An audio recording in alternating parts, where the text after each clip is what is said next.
जय माता दी, जय मां कामाख्या। ओम ब्रह्म बृहस्पते नमः। ओम ऐं क्लीं बृहस्पते नमः। ओम ग्राम ग्रीम ग्रोम स गुरुवे नमः। पुष्य नक्षत्र यह नक्षत्रों का राजा कहलाता है।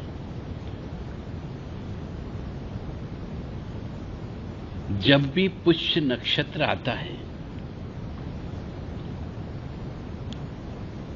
उसमें चाहे वो रवि पुष्य योग हो या गुरु पुष्य योग हो, विशेष जप तप हवन अनुष्ठान करने का नियम बनाया गया है। इस पुष्य नक्षत्र में जो भी मनुष्य अपने गुरु मंत्र का जितना ज्यादा से ज्यादा जप कर सकता हो उसे करना चाहिए। तो 27 नक्षत्र के देवता उस पर खुश होते हैं। यानी हर मनुष्य का जन्म किसी न किसी नक्षत्र में तो हुआ ही है, तो उसे अपने जन्म के नक्षत्र के देवता को तो प्रसन्न करना ही करना चाहिए। परंतु यदि कोई व्यक्ति पुष्य नक्षत्र में विशेष तौर से अपने गुरु मंत्र का जप करता हो, जो गुरु मुख से प्राप्त किया हो, तो सभी नक्षत्रों के देवता भी प्रसन्न होते हैं। पुष्य नक्षत्र मुख्य नक्षत्र है। इस नक्षत्र के स्वामी देव गुरु बृहस्पति हैं। पुष्य नक्षत्र जो है हमेशा समृद्धि देता है और संपत्ति बढ़ाने वाला है। उस दिन बृहस्पति का पूजन करना चाहिए। बृहस्पति को तो व्यक्तियों ने देखा नहीं, परंतु अपने सद्गुरु को तो देखा है। अपने गुरु को तो देखा जिससे हमने गुरु दीक्षा ली है। उनका पूजन करें और मन ही मन में मंत्र बोलना चाहिए। ओम ऐं क्लीं बृहस्पते नमः।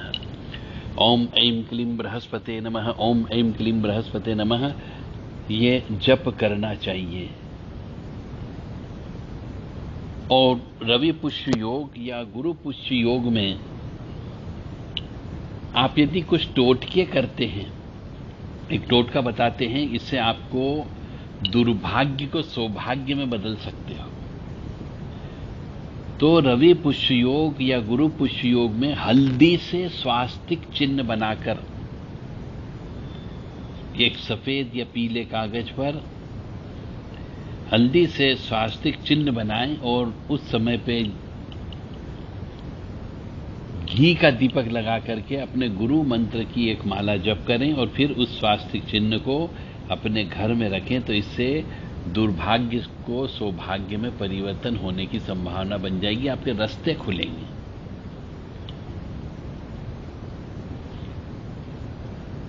और यदि एकादशी के दिन यह गुरु पुष्य योग पड़ जाए तो एकादशी को दिया जला करके, घी का दीपक जला करके विष्णु सहस्रनाम का पाठ करना चाहिए। और विष्णु सहस्रनाम यदि आप नहीं पढ़ सकते हो तो 10 माला गुरु मंत्र की जप करना चाहिए। और अगर घर में झगड़े होते हो तो झगड़े शांत हो जाएंगे, ऐसा संकल्प करके विष्णु सहस्रनाम का पाठ करना चाहिए। तो घर में झगड़े अवश्य शांत होंगे।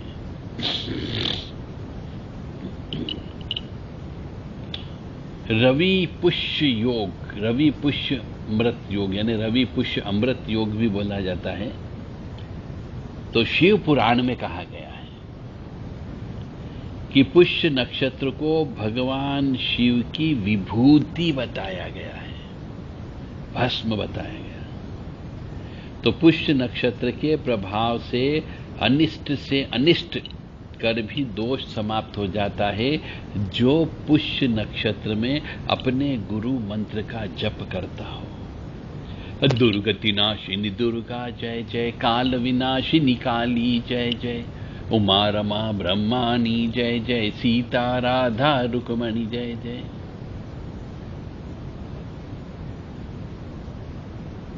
तो पुष्य नक्षत्र में जो अनिष्ट से अनिष्ट दोष भी समाप्त हो जाता है और वह अच्छे फल देने लगते हैं।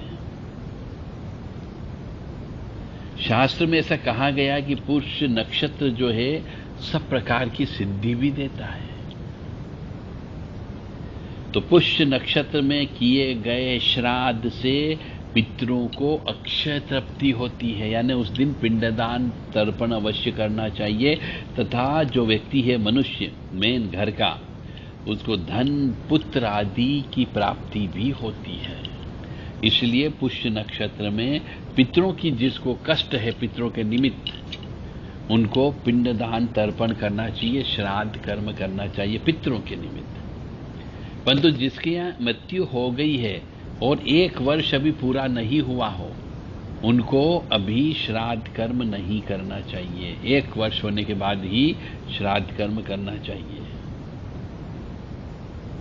तो पुष्य नक्षत्र में किया गया जप, ध्यान, दान, पुण्य, ये सब महाफलदायी होते हैं। परंतु पुष्य नक्षत्र में विवाह और उससे संबंधित मांगलिक कार्यक्रम नहीं होते हैं। अन्य कार्यों के लिए पुष्य नक्षत्र अच्छा है, परंतु मांगलिक कार्य करने के लिए पुष्य नक्षत्र का कभी भी प्रयोग नहीं करना चाहिए, ऐसा शिव पुराण में लिखा गया है। जय माता दी, जय मां कामाख्या। ओम ग्राम ग्रीम ग्रोम स गुरुवे नमः। ओम ग्राम ग्रीम ग्रोम सह गुरुवे नमः। ओम ब्रह्मस्पते नमः। ओम ऐं क्लीं बृहस्पते नमः। ओम अखंड मंडलाकारं व्याप्त येन चराचरं तत्पर्चिनं नेम तस्मै श्री गुरुवे नमः। ओम गुरुर्ब्रह्मा गुरु विष्णु गुरुदेवो महेश्वरा गुरु साक्षात् परम ब्रह्म तस्मै श्री गुरुवे नमः। ओम ऐं क्लीं ब्रीं ग्लूं ग्लूं क्लैं ग्लौं ग्लीं ओम ओम ग्लीं ग्लौं ग्लैं ग्लूं ग्लूं ह्रीं ग्लैं ऐं ओम ओम ग्लौं ग्लीं ओम ह्रीं ओम ग्लीं ग्लूं ग्लूं क्लीं ललीं ग्लूं ऐं ग्लूं ग्लीं क्लैं ललीं ग्लूं ऐं क्लीं ब्रीं ललीं ग्लूं ऐं ह्रीं त्रीं ओम ह्रीं वशट ह्रीं ओम। देव राधा ट्रस्ट सत्यवाणी चैनल से आप गुरु पुष्य योग के बारे में सुन रहे थे। मुझे उम्मीद है कि जब जब भी गुरु पुष्य योग आता है, महीने में 1 बार आता ही है, कभी वो रवि पुष्य योग के रूप में आता है, जब कभी वो गुरु पुष्य योग के में आता है। यह नक्षत्रों का राजा है, इसलिए इस दिन दान, पुण्य, पिंडदान, तर्पण, जप, तप अवश्य करना चाहिए, जिससे आपके कष्टों का निवारण होता है। जिंदगी में सबसे बड़ी बात क्या है? सिर्फ कष्ट। किसी न किसी प्रकार का कष्ट है कि साहब नौकरी नहीं लग रही तो कष्ट हो रहा, बच्चे पैदा नहीं हो रहे तो कष्ट हो रहा, धन नहीं आ रहा तो कष्ट हो रहा, पैसे लगा दिया परंतु दुकान नहीं चल रही तो कष्ट हो गया, गाड़ी घोड़े नहीं है तो कष्ट है, मकान नहीं है तो कष्ट है, विवाह नहीं हो रहा है तो कष्ट हो रहा है, और विवाह होने के बाद में स्त्री छोड़ करके चली गई तो कष्ट हो रहा है। मतलब भगवान ने सबको कष्ट दिया, तो उस कष्टों को निजात पाने का तरीका है कि आप पुष्य नक्षत्र में जप करें, तप करें, हवन करें, अनुष्ठान करें, पिंड दान करें और तर्पण करें। आपके कष्टों का निवारण हो सकता है। क्योंकि मैं सबको अलग अलग जवाब तो नहीं दे सकता, क्योंकि सब व्यक्ति अलग अलग समय पे अलग अलग दिन अपने कष्टों के बारे में बताते कि साहब ये कष्ट हो रहा है, वो कष्ट हो रहा है, पैसे की कमी हो रही है, खाने के लाले पड़े हुए हैं, घर कैसे चल रहा है वो हम जानते हैं, किसी को बीमारी का कष्ट लगा हुआ है, किसी को ऊपरी बाधा का कष्ट लगा हुआ, किसी को प्रेत लगा हुआ, किसी को चुड़ैल लगी हुई है, किसी को डाकन लगी हुई है। सब दरबार में होकर के आगे, परंतु दरबार वाले कुछ नहीं कर पाए। तो ये कष्ट क्यों आया? ये कष्ट इसीलिए आया क्योंकि आपको जो कार्य करना चाहिए था आपने वो कार्य नहीं किया। आपको जो जप तप करना चाहिए था, गुरु मंत्र की 5 माला रोजाना करना चाहिए थी, सप्ताह में 1 दिन बैठ करके उस गुरु मंत्र की जितनी जप की गई माला उसका दशांश हवन करना चाहिए था, आपने गुरु नहीं बनाया। इस वजह से भी कई बार कष्ट की प्राप्ति होती है। इसलिए जितनी जल्दी हो सके गुरु बनाएं, और जो पुष्य नक्षत्र आता है उस नक्षत्र में जप करें, तप करें, हवन करें, दान धर्म अवश्य करें। अब आप कहोगे साहब हमारे पास पैसे नहीं है, क्या दान दें, हम अपनी जिंदगी कैसे जी रहे हैं, कैसे बताएं आपको। तो आपके पास से यदि दान नहीं निकलेगा तो पाप नहीं कटेगा, पाप नहीं कटेगा तो आपको सुख नहीं मिलेगा, और जब सुख नहीं मिलेगा तो आनंद की प्राप्ति नहीं होगी। दान तो देना होगा। अब दान देने का तरीका यह है कि आप यदि 3 रोटी खाते हो तो 2 रोटी खाइए, 1 रोटी दान दीजिए। खाना तो खाते हैं, भूखे तो नहीं मरते हो, भूखे तो नहीं सोते हो। तो जितनी रोटी आपके परिवार वाले खाते हैं उसका 10% हिस्सा आप दान देना प्रारंभ कर दीजिए। चिड़ियों को दान दे दीजिए, मछलियों को दान दे दीजिए, कौवों को दान दे दीजिए, या फिर गाय को खिला दीजिए, कुत्ते को खिला दीजिए। धीरे धीरे आपके यहां भी सुख शांति अवश्य आएगी। परंतु यह अवश्य है कि जो पुष्य नक्षत्र है उस पुष्य नक्षत्र में जप तप हवन दान अनुष्ठान अवश्य करिए। और नहीं गुरु नहीं बनाए तो गुरु अवश्य बना लें, और गुरु मंत्र की कम से कम 5 माला 27 माला अवश्य जप करना है। यदि नहीं हो, गुरु नहीं मिल पा रहे हो, तो ओम ऐं क्लीं बृहस्पते नमः ये पुष्य नक्षत्र में अवश्य जप करना चाहिए।